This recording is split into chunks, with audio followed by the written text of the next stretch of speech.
Supreme court के हुक्म पर कराची के अलादीन पार्क में तजावुज़ात के खिलाफ ऑपरेशन के दौरान पुलिस और मुजाहिरीन में तसादम हुआ, जबकि पथराव और लाठीचार्ज से पुलिस अहलकार समेत मुतअद्दिद अफराद जख्मी हो गए हैं। गुज़िश्ता रोज़ सुप्रीम कोर्ट ने कराची में मुकामी इंतज़ामिया को हुक्म दिया था कि वह गुलशन इकबाल के तफरीही पार्क अलादीन में कायम पवेलियन एंड क्लब को मिसमार करके तमाम तिजारती सरगर्मियाँ भी बंद कर दें। चीफ जस्टिस गुलजार अहमद की सरबराही में 3 रुकनी बेंच ने मुशाहिदा किया कि अलादीन पार्क को पवेलियन एंड क्लब में तब्दील कर दिया गया है और दीगर तिजारती सरगर्मियों के साथ फीस के एवज मेंबरशिप की पेशकश की जा रही है। उन्होंने कराची के एडमिनिस्ट्रेटर को हिदायत की कि वो क्लब को फौरी तौर पर मिसमार करें और पार्क के अहाते में दीगर तिजारती सरगर्मियाँ बंद करवा कर इस पर अमल दरामद के हवाले से रिपोर्ट 2 दिन के अंदर जमा करवाएं। अदालत के अहकामात पर मंगल की सुबह महकमा इंसदाद तजावुज़ात के अमले ने ऑपरेशन किया और पार्क के अहाते में वाक़ गैर कानूनी शॉपिंग मॉल गिराना शुरू कर दिया।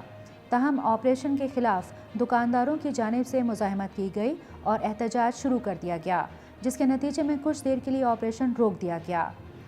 वक्फे के बाद इंसदाद तजावुज़ात अमले ने एक मरतबा फिर ऑपरेशन शुरू किया। इस बार मुजाहिरीन मुश्तइल हो गए और पुलिस पर पथराव शुरू किया, जिससे एक अहलकार जख्मी हो गया।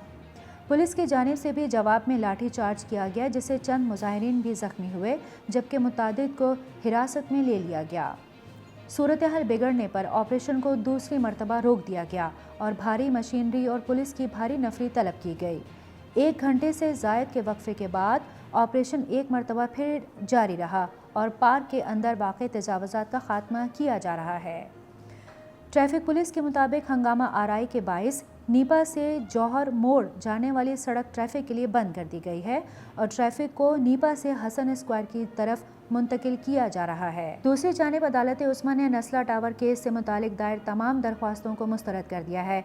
ज़राए के मुताबिक सुप्रीम कोर्ट कराची रजिस्ट्री में सिंध की ज़मीनों को रिकॉर्ड कंप्यूटराइज्ड करने से मुतालिक केस की समाअत हुई।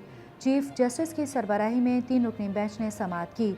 दौरान समाअत सुप्रीम कोर्ट कराची रजिस्ट्री ने नस्ला टावर केस में बड़ा फैसला सुनाया है और नस्ला टावर को गैर कानूनी करार दे दिया। सुप्रीम कोर्ट ने हुक्म दिया है कि इमारत गैर कानूनी है, गिराई जाए। इस मौके पर अदालत उस्मा ने बिल्डर और रिहायशियों की जानिब से दायर तमाम दरख्वास्तों को मुस्तरद किया। इस मौके पर सिंध बिल्डिंग कंट्रोल अथॉरिटी के वकील सलाहुद्दीन अहमद एडवोकेट ने अदालत को आगाह किया कि अदालती हुक्म आने के बाद SBCA इमारत गिरा